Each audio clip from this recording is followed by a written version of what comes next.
It's 2026 and there's a lot of drama in the stock market, the real estate market, interest rates, etc. And so I just wanted to jump on here real quick, guys. This is a real impromptu video. If you don't already know me, I'm Austin Hancock, real estate investor. I do all sorts of different types of real estate investments. I live here in Southern California. I'm originally from Oklahoma, and I was able to move out here to California because I created passive income through seller financing deals. So I hold a whole portfolio of notes, meaning I am the bank on these loans, and I show other people how to do it. But what I want to talk about right now is the interest rates and is real estate going anywhere? And let me tell you right out of the gates, the cool thing about real estate is it's steady, right? It's not a get rich quick plan. It's a get rich for sure plan. So all the AI, all the tech, all the market ups and downs, the sideways and everything else, people making announcements, adjusting and controlling all these things. We all know what's going on with that, or if you don't know, dive into it. The cool thing about real estate itself is that you all are gonna have to live in it. If you're watching this video, you live in the United States, you've lived in the United States, this is specifically for you.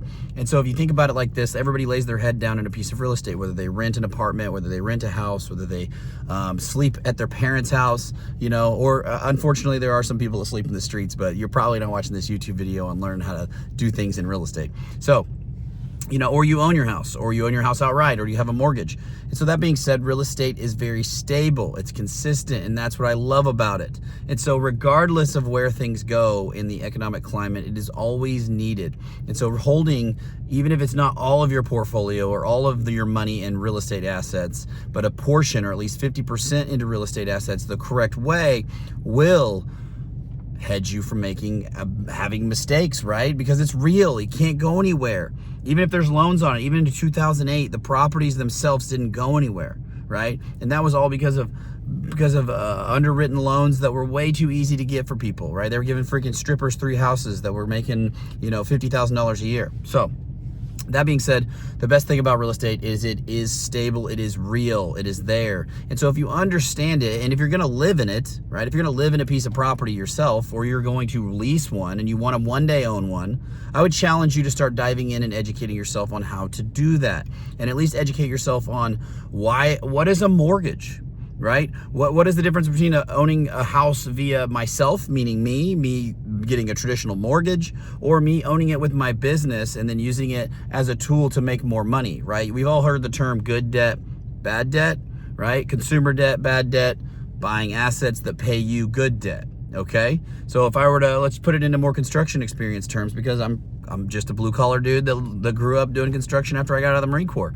And if I'm gonna go and buy a gooseneck, and I'm gonna go buy a skid steer and haul it with my F-250, then I'm probably a good debt, because it's gonna make me more money, right? As long as I have these jobs lined up, as long as I'm doing what I'm saying I'm gonna do, as long as I have a company and I know that I can get the grade work, then that's a good debt in some aspects. But I would challenge you to think even better and say, what's even better than stupid goosenecks and trucks and trailers that you're gonna have to go trade your time for the money is owning real estate assets where they pay you, right?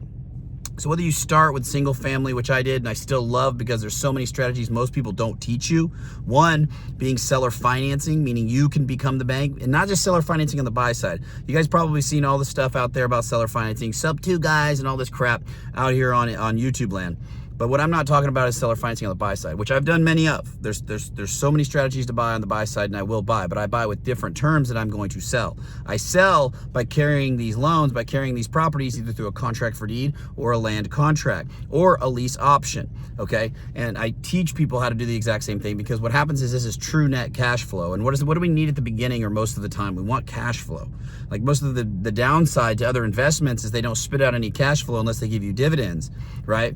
And so if they don't give you any dividends, you're not making any cash flow. Cash flow is the lifeblood of most people's lives, right? If your mortgage is $2,000, maybe $4,000, $5,000, $10,000, then how much cash flow do you need to just offset your mortgage, right?